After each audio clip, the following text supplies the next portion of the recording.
Hello అండి, ఈ వీడియోని దయచేసి పూర్తిగా చూడండి, ఓకేనా? సగం సగం చూసేసి మీరు తెలుసుకోకుండా తప్పులు చేస్తే గనక మీ ప్రాణాల మీదకి తెచ్చుకుంటారు. మా దగ్గరకు ఒక ఫీమేల్ పేషెంట్ వచ్చారండి. జస్ట్ నిన్ననే ఆవిడకి 2-3 ఎపిసోడ్స్ లూజ్ మోషన్స్, వామిటింగ్స్ అండి. ఆమెకి అంతకు మించి ఏమీ లేదు. అయితే జనరల్ గా మనం ఎప్పుడైనా డీహైడ్రేటెడ్ గా ఉంటే బెస్ట్ సొల్యూషన్ ORS, అది అందరికీ తెలుసు. సో వీళ్ళు ఏంటంటే కోకోనట్ వాటర్ అన్నిటికంటే బెస్ట్ అని చెప్పేసి within the span of 36 hours almost 5 liters of coconut water తాగించారు ఆమె చేత. జనరల్ గా ఏంటంటే ORS తాగుతుంటే అది ఉప్పగా ఒకలాంటి వికారమైన టేస్ట్ వచ్చేసి అది తాగేటప్పుడు వామిటింగ్ సెన్సేషన్ వస్తుంది. కాబట్టి ఏంటంటే కోకోనట్ వాటర్ కొంచెం స్వీట్ గా టేస్టీగా ఉంటాయి కాబట్టి తాగుతూ ఉంటే వెళ్ళిపోతా ఉంటాయి. తర్వాత ఇంకా వామిటింగ్స్ తగ్గట్లేదన్నమాట. హాస్పిటల్కి వచ్చారు. సో మా దగ్గర జనరల్ ఫిజిషియన్స్ చూస్తున్నారు ఆ కేసుని. తర్వాత నేను ECG చూడగానే నాకు సడన్ గా అనిపించింది ECGలో ఏదో తేడా ఉంది, ఇమీడియట్ గా పొటాషియం చెక్ చేయండి అని. అంటే ఆ ECGని చూస్తేనే కొన్నిసార్లు అది పొటాషియం బాడీలో ఎక్కువైందా తక్కువైందా అనేది తెలుస్తుంది అనమాట. అండ్ ఇమీడియట్ గా నేను ABG అనే ఒక బ్లడ్ టెస్ట్ పంపించాను. అంటే ABGలో ఏంటంటే మన బాడీలో ఉన్న సోడియం, పొటాషియం రఫ్ ఎస్టిమేట్స్ వచ్చేస్తాయి. సో ఆ టెస్ట్ చూడగానే దాంట్లో పొటాషియం 6.9 ఉందండి. ఇమీడియట్ గా పొటాషియం తగ్గడానికి సో మెడికేషన్స్ ఉంటాయి అన్నమాట. ఇలా మెడికేషన్ ఇస్తున్నా సరే ఆవిడకి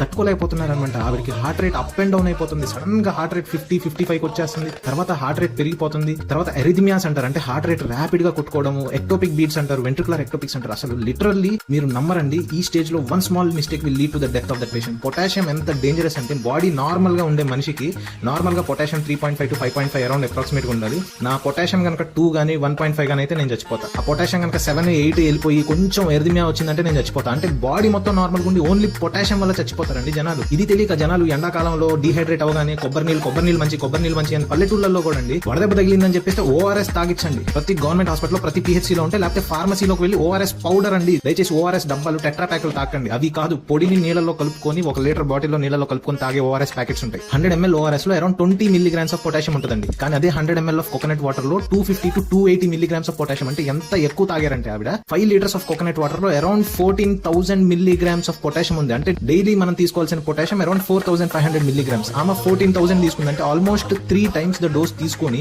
ఆవిడ కిడ్నీస్ ఓవర్వెల్మ్ అయిపోయి ఆవిడకి ఆ పొటాషియం పెరిగిపోయి literally she went till death. ఈ వీడియో ఎందుకు చేస్తున్నానంటే చాలా మంది ఆర్గానిక్ నేచురల్ గా వచ్చేది మంచిది అని చెప్పేసి ఎక్కువ వాడేయడం. గుర్తుపెట్టుకోండి, అతి సర్వత్ర వర్జేయత్. అంటే ఏంటి? Anything in excess will cause harm to us అండి. 10 రూపాయలు ఇస్తే ఫార్మసీలో ఇస్తాడండి, లేకపోతే గవర్నమెంట్ హాస్పిటల్కి వెళ్తే ఫ్రీగా ఇస్తాడు. అది నీళ్ళలో కలిపించి తాగించండి. 1 or 2 liters of coconut water maximum per day, it's okay అండి. కానీ దయచేసి ఎక్సెసివ్ గా ORS తాగించకుండా ఓన్లీ కోకోనట్ వాటర్ తాగించండి. అలానే కిడ్నీ పేషెంట్స్ ఎస్పెషల్లీ వాళ్ళ బాడీలో పొటాషియం ఎక్స్క్రీషన్ సరిగ్గా ఉండక వాళ్ళకి ఇంకా హై రిస్క్ ఉంటుంది. ఎందుకంటే ముసలోళ్ళలో ఎండాకాలంలో ముసలోళ్ళు చనిపోతున్నారు అంటా ఉంటారు కదా. వాళ్ళకి ఏంటంటే డీహైడ్రేట్ అవగానే పల్లెటూళ్ళు అందరూ పొలవమని కొబ్బరి నీళ్ళు తాగును అని తాగించి కిడ్నీలు ఫెయిల్ అయిపోయి ఎరిథమియాస్ వచ్చి ఇంట్లో చచ్చిపోతారు. ఎంతమంది ముసలోళ్ళు పల్లెటూళ్ళలో నేను చెప్పిన ఈ కారణం వల్ల చనిపోయి ఉంటారు తెలుసా? Nobody nose. So please share this video with all your friends and family. Coconut water is a natural electrolyte, నేను కాదన్ను, కానీ అతిగా దయచేసి వాడొద్దు. ORS is the best solution for dehydration. Share this video with all your friends and family.